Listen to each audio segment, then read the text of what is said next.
And so that brings us to our third major division of Buddhist schools. The Vajrayana, the diamond vehicle it's called, or Tantric Buddhism. Now some will say that the Mahayana was already polluted by Hinduism. That's the view of the conservatives. This one is even more shocking to all the other Buddhisms, and we'll see why shortly. First of all, Tantra means literally, reference to the body, making the body move.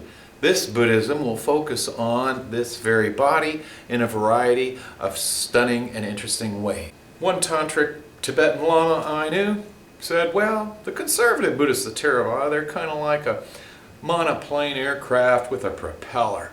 You can cross the ocean to nirvana, but it could take lifetimes. And likewise, the Mahayana traditions like the Zen, Chan school we just discussed, they're like a jet plane, going to be faster, but it's not as fast as a rocket.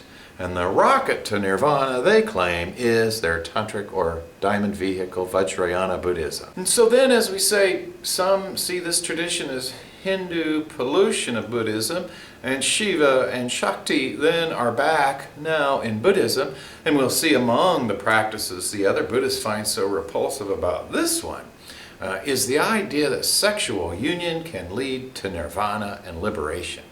Just quite the opposite of what the Buddha taught, as we may recall. Another distinction in this Tantric Buddhism is the idea of mantra, mandala, and mudra, a new shaping of Buddhist practice. Again, we can see the Hindu elements in it. Mantras for chanting focus the microcosmic aspect of reality as our voices resonate saying the mantras. Om Mani Padme Hum is perhaps the most famous in Tibet, and it means, well, roughly Om to the jewel in the lotus that I am, and the jewel is indeed, in fact, a reference to maleness, and the lotus to femaleness, and the two together to sexual union, in fact.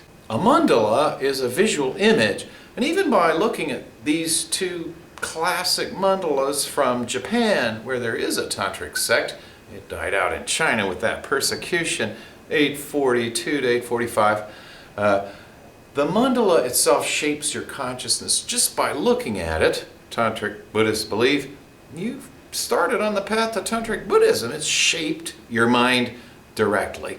Finally, the Tantric Buddhists employ the mudra. Now, these are old features of Buddhism, but now woven into a tight system of practice and thought in the Tantric tradition. And so we can think how our bodies convey the macrocosm, just as the mandala shows the mesocosm, where we think and feel with our eyes. We see these images as we're chanting the microcosmic mantra, looking at the mandala, which shapes our consciousness. Finally, our bodies themselves point to the macrocosmic truth of reality. And if I do this, most Americans know what I mean. Or if I do this, or likewise, if I do this, we know what I'm talking about. And then there are other ones that, well, frankly, have equivalents in Tantric Buddhism too. This one would be our middle finger when the image of the Bodhisattva is scolding you for your bad karma. So among these Tantric superheroes of Tibet, and again, this will be the kind of Buddhism we see spreading from India to Tibet, then Mongolia, then finally, last stop, Manchuria. Among these superheroes figures, we've got Yeshe Tsogyal depicted here. She's naked. That's not allowed by the Indian conservative Buddhists. Why is she naked? Because she's given up all attachment in a way similar to the Digambara giants we studied already. Although in this case, Yeshe Tsogyal is engaging in tantric intercourse. It is said, in fact, that once raped by several men, she didn't seek revenge. She was not harmed because her mind was crystal clear and awakened, and she, in fact, believe it or not, converted them all to Buddhism.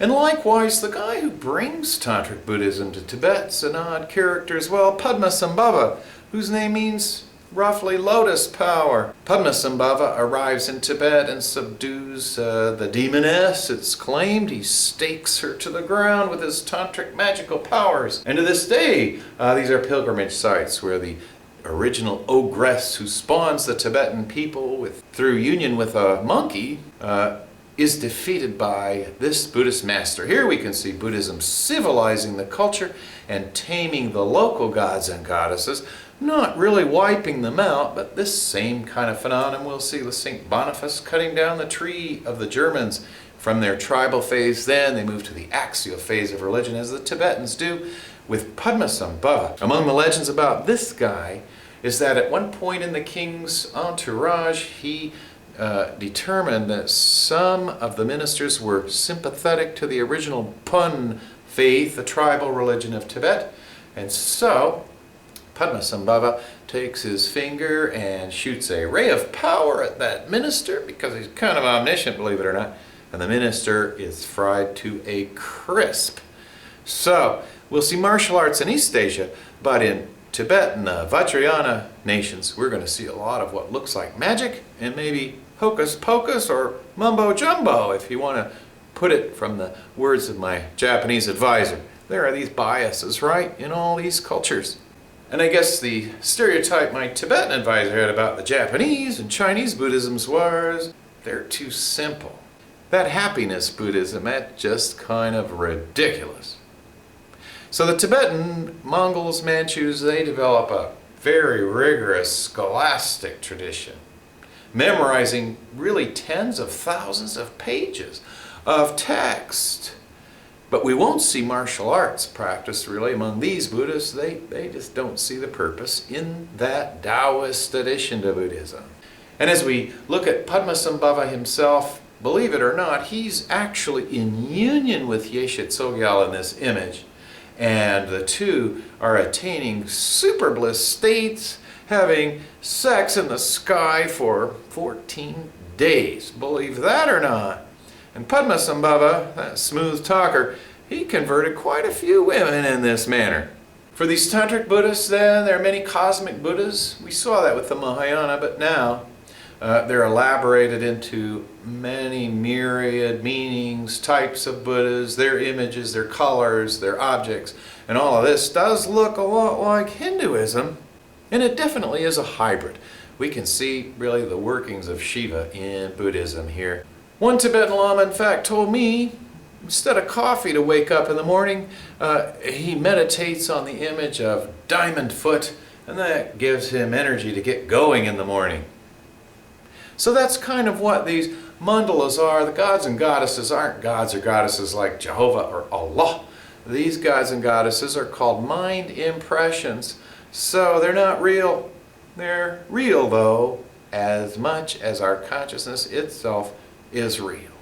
And so how does this Tantric Buddhism then spread to the Mongols? Well, kind of simple, the Mongol Empire. The Tibetans were spared because by this time Buddhism's become a state religion in Tibet. The righteous kings have given away to really Buddhist leaders of this nation. And as the Mongols conquered Tibet, they kind of thought these people are holy, and they convert to Buddhism. And so we'll see Genghis Khan is in fact part of tribal phase of religion, Temujin as they called him, but his grandson Kublai Khan will rule all of China, and his advisor will be a Tibetan Tantric Sakya Lama, in fact. And Chan and happiness or Pure Land Buddhism kind of going to take second-class status until the Ming Dynasty emerges with our Shaolin Kung Fu generals leading the myriad millions of happiness Buddhist peasants. And not many are aware as well, the last Chinese dynasty was Manchu in nature, and the Manchu pick up the Tibetan style of Buddhism from the Mongols. So it's a domino effect across North and Central Asia. The Qing dynasty is the last one, Manchu was called. Also privileged Tibetan Buddhism, but now it is the Buddhism of the Dalai Lamas. Who are they? Dalai, in fact, is a Mongol term. A Lama means one possessing La, or spirit. And these are not just every Buddhist monk. They're not all lamas. They've got to be privileged. And so the Dalai Lamas emerge in real fact with the third one, but two others are said to have predated him, even though they didn't know they were Dalai Lamas. And so the idea is a bit like the old divine right of kings kind of concept in Europe, only even more so.